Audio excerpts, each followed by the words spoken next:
Alexander, it's been a little while since we've seen you in action. How's your training camp been going? Going good, thank you. Have you felt any sense of shaking out the cobwebs at all? I mean, we haven't seen you fight since, I guess, March. So, was there anything that you specifically had to work on to get back your groove?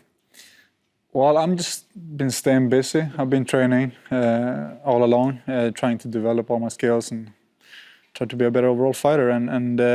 But as you said, I haven't been fighting for a while, and I've been feeling that too. Yeah. But yeah. Well, certainly training down at Alliance, I know you do come over to the States sometimes and work it out here. So what do they give you that you can't get at home? Well, they have a great team. We have a great team at home also, but, good guys for me to train with. Phil Davis, we've been training for many years now. That gives me a lot, and training with some other tough, heavy, strong guys. With a good drive, a really good drive, and they come in and they make me work hard. And after fighting each other, that's interesting that you and Phil were able to become friends and training partners there. Yes. Has he given you any insight into facing Rumble? It didn't go his way when he fought him, but was there anything he specifically told you about Rumble that you should look out for? Well, we've been talking and training together, and he's giving me some advices. One of them is, it's not a secret though. He's strong. He's a strong, explosive guy, and heavy-handed. So I just need to top up my game, and I will be. I'm ready. Well, certainly that's how it kind of appears when you break down that fight, is that you've got the speed and the movement, and that Rumble maybe is a little flatter, but very, very powerful. Is that how you see the breakdown? Yeah, something like that.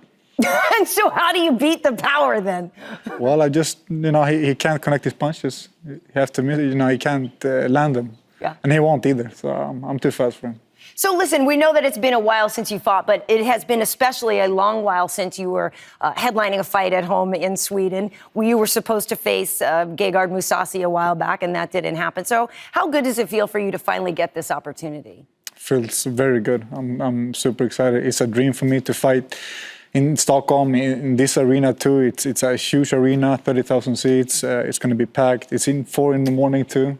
So something new. Is that good or bad? No, it's a good thing. Yeah. It's a good thing. I'm really excited for it. I haven't done it before, and so I'm really excited for it. Well, certainly the home field advantage is something to consider, but the other side of that is that you've got all the pressure. I mean, he gets to come to town and be the ultimate spoiler if it doesn't go your way. So you've always been pretty chill, but is there a little part of you that's like, oh, wait, everybody I know is going to be here, like everybody I know? It is pressure, and it's a lot of thoughts and emotions going through my head, but at the same time, that just makes me stronger. I have a way to deal with those kind of situations, and I take it as my advantage. So I'm feeling great. Well, everybody wants to see you fight Jon Jones again, myself included. I mean, if we could see that fight happen tomorrow, I would sign up for it. But certainly you have to get past Rumble to get that. But how badly does a rematch with Jon Jones play into your mind? Well, yeah, that's the fight I want. That's the big fight, I'm dreaming about. That's my basically my dream fight. And he has the belt, and he has the pound-for-pound best guy in the world. So I want to beat him. I want to take that belt from him. But at the same time, right now, I don't have either time or room for Jon Jones. It's just Anthony Johnson, nothing else. Anthony Johnson's going to bring he's going to be the best Anthony Johnson there is, and I have to be the best Alex there is. I'm not going to stop with the Jon Jones question, so I have to keep asking. Certainly, I want to know your reaction when you heard that he tested positive for cocaine metabolites. What was your reaction?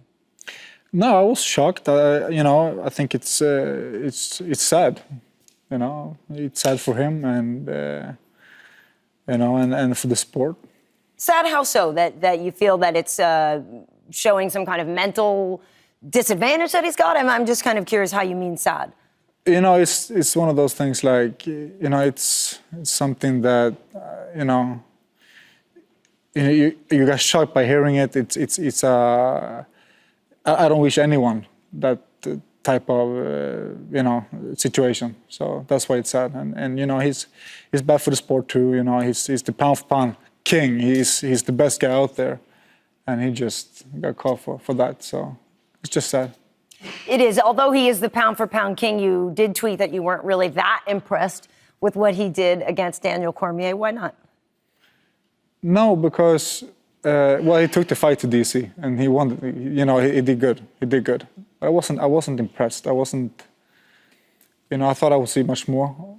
Because he gave you more? You feel like you got more out of Jon? No, it was more like it wasn't a fun fight to watch. You know, I wasn't impressed basically. But he did good though. I can't take that away from him. You know, he beat DC on his own terms, so it was a good fight. Well, backstage, we were talking about that famous picture of you and Jon after your fight. And I kind of joked that, you know, one of the guys was busted up. He got the win. You were pretty relatively flawless. When you see that picture, does that irritate you or does that motivate you? How do you feel when you see it? No, it just bring me a good laugh. A laugh? A good laugh, really? You know, it's a nice picture. But nah, you know, everybody knows I want that belt. So. Yeah. What would you do differently? Everything. But a lot of what you did right, it was right. I'll just do that better and a lot of other things differently. Well, so let's talk about the fight you do have, though. Anthony Rumble Johnson, how's that fight going to end? I'm going to win that fight. I'm going to finish the fight. It's not going to be a decision. How's Phil Davis win his fight? He finished that fight. Yeah. You know, Phil Davis is better than Bader in every distance, in every specific, you know, wherever they're going to end up, Phil's going to beat him. So Phil's going to finish him. Well, and certainly the fact that this fight is taking place in Sweden is really just proof that UFC is truly a global international sport. And we have another international superstar fighting this weekend. His name is Conor McGregor. Are you a fan? How do you feel about him? No, he's you know, he's a cool guy. You know, the way he's doing his thing. It's quite impressive. So you know, I wish him good luck. Yeah, you think he'll be victorious over Dennis Siver?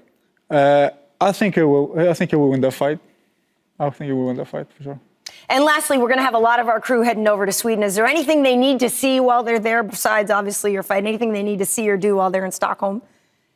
Right now, it's just dark and snow. So bring your jackets and flashlights and everything you have. So you'll need it.